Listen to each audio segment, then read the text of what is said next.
everybody, so you're probably looking into which of the three main middleweight sport bikes is best for you.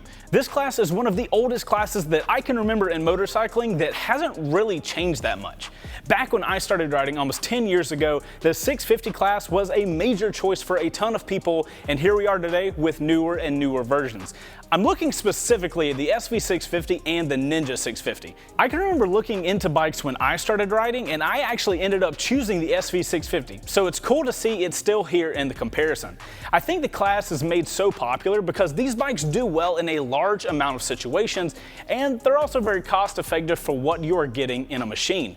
That being said, as you can see, we've got three options today. Based on that, I'm assuming manufacturers are slowly moving away from this class, especially with the naked segment getting so strong here the last couple of years.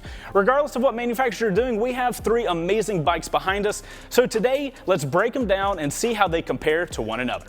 Hey guys, I'm Chase, and in today's video we're going to be breaking down all the bikes in the middleweight sport bike class, or at least all the ones I could get my hands on anyway. Bikes in this class are 650cc sport or standard, depending on the manufacturer that you're looking at. All the bikes have fairings and have a more relaxed body position. Before we start throwing stats around, let's go over how this series is going to run. In this video, we're going to be breaking down the stats on each bike in the class and comparing them to one another. After that, we're going to go all Netflix style on you and be releasing a first ride every day until we have done one on each bike. Once all the first rides are complete, we will then do a final comparison video crowning a champ in the class. This way, you guys don't have to really wait that long to find out information on each of the bikes. Drop a like on this video if you're excited for rapid fire first rides, and let us know which bike you think is going to come out on top in the comments down below. Also, you're going to want to make sure you're subscribed to the channel and hit that stupid little bell YouTube likes you guys to hit to make sure you guys are able to check out all the videos when they are released. Finally, I wouldn't be able to do this video if it wasn't for the guys here at Mountain Motorsports. That's the dealership we're currently filming this at, and they're the ones that let us borrow these bikes to test for you guys. They have multiple locations all over North Georgia, and if you're in the market for a new bike or a used bike, they have a massive inventory to choose from. We also have a way for you guys to save money on your next bike if you're getting it from them. Just check out the description and click on the link to the first ride special pricing. That'll save you guys some cash on your next bike if you're getting it here at Mountain. With all that being said, let's get rolling on the bikes in the middleweight sport class. So the first bike we're going to look at is the new one in the class, and that's Honda's CBR 650R. This is a new design for this 2019 model, and I think for the first time I get to say Honda is coming in really strong with this class.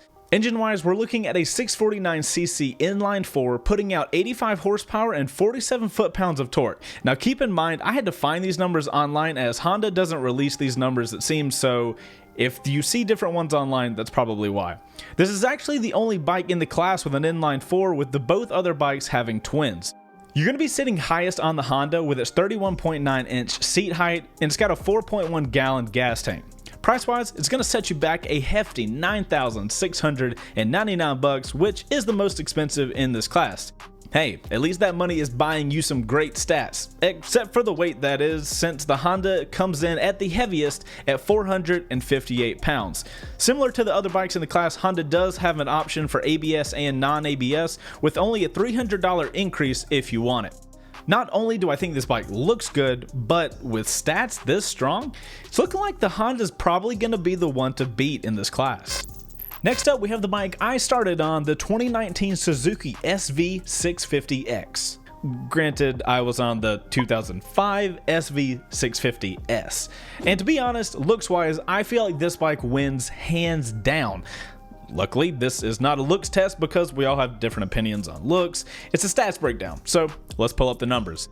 The SV is going to be running on a 645cc V-twin engine with 75 horsepower and 47 foot-pounds of torque. You won't be sitting as high on this with its 31.1-inch seat height, and it has a fuel capacity of 3.8 gallons. It does come in a bit cheaper than the Honda at $8,399 for the ABS model. Now, something to keep in mind with this X model that we have here is that it's a good bit more expensive than the regular model. If you don't want to drop the extra $900, you can get the SV650 with ABS for $7,499, and the only difference that I can tell is the looks. You can even grab the non-ABS for an even cheaper $7,099, although, as I always tell you guys, if you can afford it, I highly recommend you getting the ABS model. Back to the numbers real quick, the Suzuki is going to come in at a curb weight of 437 pounds. Finally, we have the OG in the class, and that's the trusty old Kawasaki Ninja 650. Now, like I told you guys, I've been riding for almost an entire decade, and this bike was a major choice for riders then, and it still is now. When I started riding, the only reason I didn't pick one of these up is because I couldn't afford it at the time in my local area. So, with the engine, we have a twin, but this time it's a parallel 649cc twin, putting out 67 horsepower and 48.5 foot-pounds of torque. Seat height on the Ninja is actually going to match that of the SV with 31.1 inches, and it's got a 4-gallon gas tank. Price-wise, the Ninja is actually the most affordable option with a $7,799 price tag for the ABS model. If you're looking for a non-ABS model, you can save $400 with a price of $7,399. It's also going to be the lightest of all the bikes with a curb weight of 423 pounds. So I know that was a ton of numbers, and if you guys are anything like me, seeing them all compared on the same screen actually helps a lot when trying to understand the differences of these bikes. So let's compare how each bike stats up against one another. Looking at horsepower, we're actually going to see a pretty big difference bike to bike. The Honda is going to be class leading by 10 horsepower, and even the SV is sitting 8 horsepower over the Ninja. With these numbers being so different, I'm interested to see if we can tell a difference when actually on the bikes and riding them. Remember, horsepower isn't everything when it comes to how fast a bike feels. Moving over to torque, we have a very different conversation. The Kawasaki is actually leading in the torque department with 48.5 foot-pounds, but the other two are close behind with 47 foot-pounds of torque coming out of the SV and the Honda. Continuing on to the stats that really determine how fast you can ride these bikes, let's look at weight. The Ninja is actually going to lead the group with the lightest weight of 423 pounds, while the SV and the Honda are sitting a bit heavier by 14 and 35 pounds. When I looked these stats up, I was actually really surprised because moving the bikes around the showroom for this video, I felt like the SV weighed considerably more than the other two, so it'll be interesting to see how they ride. Apparently where the weight is seems to be just as important as how much weight there actually is. Next up, let's look at the Great Equalizer. A bike can have the best stats in the world, and if it's too expensive and you can't afford it, then there really isn't a point, right? As expected, the stats leading Honda comes in at the most expensive with an MSRP of $9,699. Following it are the SV at $8,399 and the Ninja being the most cost effective at $7,799. Now keep in mind though, with that SV you can get the non-X model for $7,499, so if the cool cafe looks aren't really for you, the SV technically has the best cost. All of these stats, by the way, are for their ABS models. The fuel capacity is going to be something that is nearly identical on these models. Now technically the SV has the lowest at 3.8 gallons and the Honda having the largest at 4.1 gallons, but I mean at the end of the day, a 0.1 gallon difference isn't going to be noticeable while you're riding. The way you ride, whether it's harder on the throttle or lighter on the throttle, will change your fuel consumption by far more than the marginal differences that these tanks hold. Finally, let's look at seat height. Fitting on the bike is extremely important and could actually sway your decision on which bike could be right for you. Now, for my shorties out there who are counting every single inch, you may want to avoid the Honda as it has the highest seat height at 31.9 inches. That is only for those people that are counting every single inch of clearance though, because the SV and the Ninja share a 31.1 inch seat height, which isn't really that far off from the Honda. After looking at all these stats, I think it's a little clear that the Honda, while being a good bit more expensive than the other two, should be the best bike if everything on paper matters.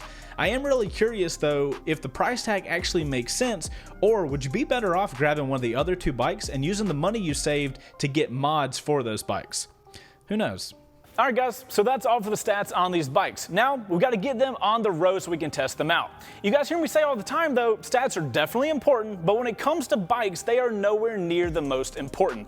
Bikes are much more about a feeling thing than numbers, and that's exactly what the road test will help us find out.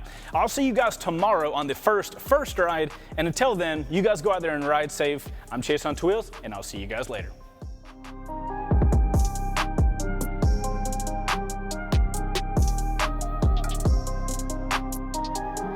Right, outro crew. So, this is Bo's moment to be in the shot. Outro crew, like I asked you guys earlier, SV 650, Ninja 650, Honda CBR 650.